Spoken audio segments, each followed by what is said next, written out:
Vou contar para vocês uma experiência que me marcou profundamente, algo que até hoje não encontro explicação. Sei que pode parecer banal à primeira vista, porque envolve um objeto simples, algo cotidiano, mas garanto que foi uma das situações mais estranhas que já vivi em toda a minha vida. Eu me chamo Camila e sou casada com o Samuel.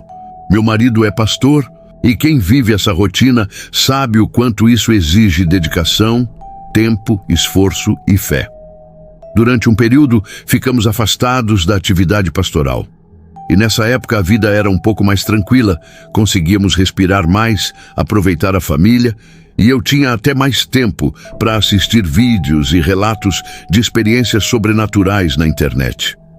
Só que há alguns anos voltamos à ativa, e isso consome muito das nossas horas. Mas sempre que posso, ainda arranjo um espaço para escutar uma história ou outra. O episódio que quero dividir aconteceu dentro da minha própria casa, num momento simples, mas que me fez refletir sobre o quanto nossa realidade pode ser muito mais complexa do que acreditamos. Tenho 2 filhos. O mais velho se chama Murilo. Ele já é adulto, casado e tem um filho pequeno, meu primeiro neto, um anjinho que trouxe muita luz para nossa família. E tenho também a caçula, a minha princesinha, que vou chamar aqui de Elisa. Hoje ela tem 10 anos, mas o que vou narrar aconteceu quando estava com 9. Elisa sempre foi muito apegada a mim e ao pai, talvez até demais. Para vocês terem ideia, ela ainda usava chupeta até o ano passado. Eu sei que parece errado, muitos vão criticar, mas quem é mãe sabe que a teoria é bem diferente da prática. Cada família tem sua realidade, e a nossa sempre foi muito colada, muito próxima. Elisa dorme conosco desde pequena. Eu até tento ensinar que ela precisa ter o espaço dela, mas a verdade é que a cama grande virou um acampamento familiar. Muitas noites dormimos todos juntos, às vezes até o Murilo, quando vem nos visitar. E por mais que os especialistas digam que não é saudável, não consigo negar que esses momentos de proximidade aquecem o coração. Só que dormir todos juntos traz também alguns incômodos. Elisa se mexe muito, sobe em cima de mim, empurra o pai durante a noite e invariavelmente a chupeta dela vinha parar embaixo das minhas costas. Eu acordava dolorida, às vezes com aquela sensação de estar deitada sobre uma pedra. E naquela noite específica que nunca vou esquecer, aconteceu a mesma coisa. Era uma noite fria. Elisa foi para o nosso quarto, levou sua chupeta como sempre e deitou-se entre mim e Samuel. Dormimos, mesmo que de forma apertada. De madrugada senti algo incômodo nas costas e percebi que, mais uma vez, a chupeta dela tinha ido parar debaixo de mim. Eu não liguei muito, tentei ajeitar e voltei a dormir.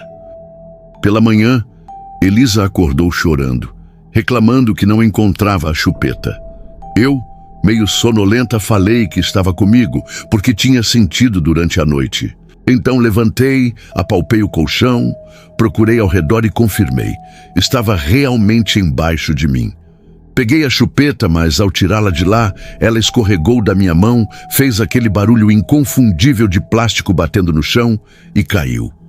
Na mesma hora, falei para Elisa: "Caiu no chão, filha, pega aí." Mas para minha surpresa, ela começou a procurar e não encontrava. Achei estranho, porque eu tinha ouvido nitidamente o som do objeto batendo no piso. Me levantei, abaixei e procurei também. Nada. A chupeta simplesmente tinha sumido.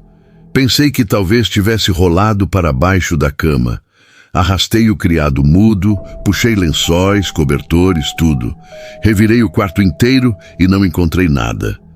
O barulho tinha sido real, mas o objeto tinha desaparecido diante dos meus olhos. Elisa começou a chorar ainda mais, dizendo que não conseguia viver sem a chupeta.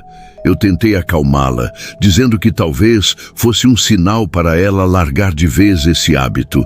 Dei risada nervosa e falei que, quem sabe, a chupeta tinha sido levada para Sete Além, essa dimensão paralela que tantas pessoas dizem existir.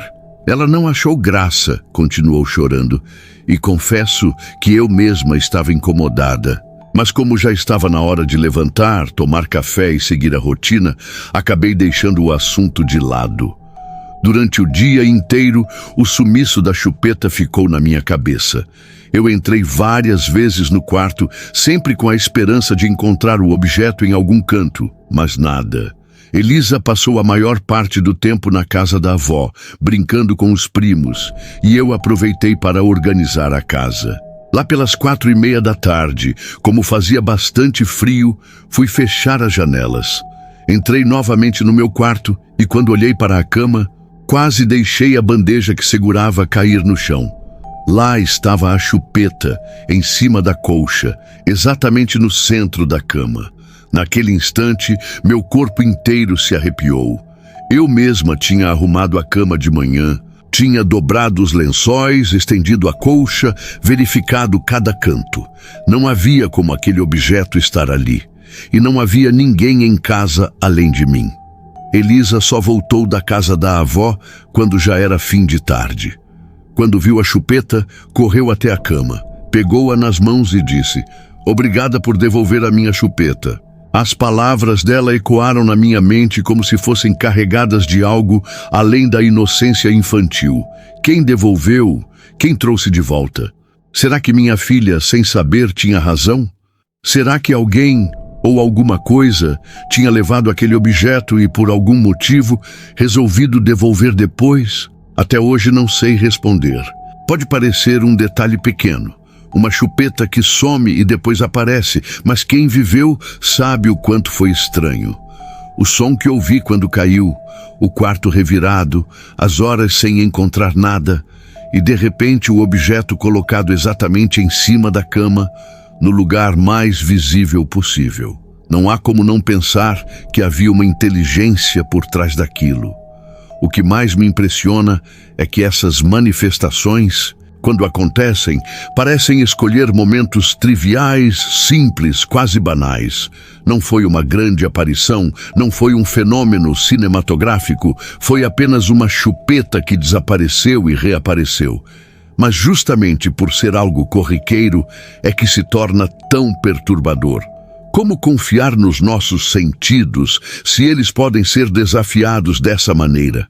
Como acreditar que a realidade é estável quando de repente um objeto pode sumir diante dos seus olhos e retornar horas depois, como se nada tivesse acontecido? E ainda mais, por que uma chupeta? Por que não outro objeto? Será que há algo no vínculo afetivo entre a criança e o objeto que o torna mais propenso a ser alvo desse tipo de fenômeno? Já ouvi relatos de brinquedos que desaparecem e aparecem, de chaves que se perdem em um instante e surgem em locais impossíveis, de roupas que somem do varal e voltam dobradas dentro de gavetas.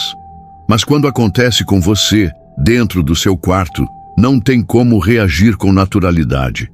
Eu não contei nada para o Samuel, porque ele é mais cético, mesmo sendo pastor. Ele sempre tenta achar explicações racionais, e eu sabia que ia ouvir. Você estava cansada, distraída, deve ter deixado a chupeta em algum lugar e não percebeu. Mas não foi isso. Eu sei o que vi, sei o que ouvi, sei o que procurei. E sei que, naquele dia, algo brincou com a nossa percepção da realidade. Elisa, por outro lado, levou tudo de forma leve. Para ela, a chupeta tinha sido devolvida. Ponto. Como se fosse uma troca justa. Você me deixa levar, eu devolvo quando quiser. E talvez seja exatamente isso. Talvez exista algo, entidades, dimensões, forças que não entendemos, que se divertem em brincar com as coisas que mais importam para nós. Passaram-se meses e nunca mais aconteceu nada parecido com a chupeta. Mas esse episódio ficou gravado na minha memória como um lembrete de que o inexplicável pode estar em qualquer canto, a qualquer hora, sem aviso prévio. E esse foi o meu relato. Eu me chamo Helena e o que vou relatar aconteceu no dia 29 de setembro de 2022. Uma data que ficou gravada em minha memória porque me fez perceber que nem sempre as coisas que julgamos simples ou banais realmente o são. Quero compartilhar minha experiência porque até hoje me pergunto se fui vítima de uma coincidência rara, de uma falha na percepção humana, ou se de fato tive contato com algo que ultrapassa as explicações lógicas que sustentam a realidade. Trabalho em uma repartição pública no centro da cidade. Minha sala fica no 3º andar, um ambiente silencioso, sempre fechado, onde passo longas horas sozinha. Não é incomum que as pessoas que entram nesse prédio digam que há algo de pesado no ar, como se fosse um lugar carregado, mas nunca dei importância. Sempre me considerei prática e racional. Alguém que gosta de manter as coisas organizadas. Minha rotina, mesmo monótona, me trazia certo conforto. Dentro do armário, ao lado da minha mesa, tem uma pequena gaveta onde guardo objetos pessoais. Ali fica uma nécessaire com itens básicos de higiene e maquiagem, já que passo 8 horas ininterruptas naquele ambiente. Gosto de manter as coisas discretas e em ordem, sempre. Naquele dia, por volta do meio-dia, eu estava revisando alguns documentos digitais quando decidi retocar o pó do meu rosto. Abri a nécessaire calmamente e no momento em que a fechei, ouvi um som metálico caindo no chão. O barulho foi tão claro que imediatamente me levantei. Conheço cada objeto que mantenho na gaveta. E pela sonoridade não tive dúvidas. Era a minha pinça de metal rosada, um item que sempre usei e que costumava deixar junto dos outros utensílios. Abaixei-me e comecei a procurar com atenção. Afastei a cadeira, movi a mesa com certo esforço, quase derrubando o computador que estava sobre ela, mas nada encontrei. A pinça simplesmente não estava lá. Não poderia ter rolado para um canto distante, pois o chão era nivelado e liso. Revirei cada espaço possível, até mesmo debaixo dos pés de metal da mesa, mas era como se o objeto tivesse desaparecido no ar. Suspirei, frustrada. Embora fosse apenas uma pinça, fiquei incomodada com aquele sumiço repentino, mas como tinha uma pilha de tarefas a cumprir, decidi deixar o assunto para depois. Pensei comigo mesma que talvez a equipe da limpeza a encontraria no dia seguinte. Caso contrário, eu compraria outra, sem problemas. Importante dizer que eu estava usando um vestido justo, sem bolsos, de mangas compridas, e não havia como o objeto ter se prendido em minhas roupas. A certeza de que ele não estava comigo só reforçou a estranheza da situação. Às 3 da tarde, decidi fazer uma pausa e fui até o café em frente ao prédio. Para chegar até lá, precisei atravessar 2 corredores estreitos, passar pela portaria e sair até a rua. Atravessando a calçada, segui até o pequeno estabelecimento onde costumo ser bem recebida pelas atendentes. Pedi um café, conversei alguns minutos com as meninas do balcão e depois iniciei o caminho de volta. Na portaria, encontrei um dos seguranças com quem já tinha certa amizade. Tirei uma trufa da bolsa e ofereci a ele, trocando algumas palavras rápidas antes de subir novamente para minha sala. Ao retornar, fechei a porta, acomodei-me na cadeira e me preparei para retomar o trabalho. Foi então que aconteceu algo que me deixou perplexa. Assim que me sentei, ouvi novamente o mesmo som metálico de antes, um objeto pequeno batendo contra o chão. Meu coração acelerou. E quando olhei para baixo, não acreditei no que via. Lá estava a pinça rosada, embaixo da mesa, exatamente onde eu havia procurado com tanto afinco horas antes. A sensação foi de choque. Fiquei alguns segundos paralisada, tentando entender o que estava acontecendo. Como aquela pinça poderia ter aparecido ali, justamente naquele instante, com o mesmo barulho metálico de quando eu acreditava tê-la deixado cair? Revivi mentalmente cada momento. Eu havia arrastado a cadeira, quase tombado o computador ao mover a mesa, me ajoelhei e vasculhei cada fresta. Não era possível que o objeto tivesse passado despercebido. O mais inquietante era que o barulho não soava como se a pinça tivesse apenas rolado para fora de algum lugar escondido. O som foi o mesmo de uma queda nova, como se ela tivesse sido solta do nada, no exato momento em que me sentei. Aquilo me deixou gelada. Segurei a pinça com as mãos e fiquei encarando o pequeno objeto rosado, tentando entender se havia alguma explicação lógica. Durante o dia, levantei-me várias vezes para encher minha garrafa d'água, para ir ao banheiro e até mesmo para sair do prédio. Se, por algum motivo, o objeto tivesse ficado preso em minha roupa, certamente teria caído durante esses trajetos. Mas não aconteceu.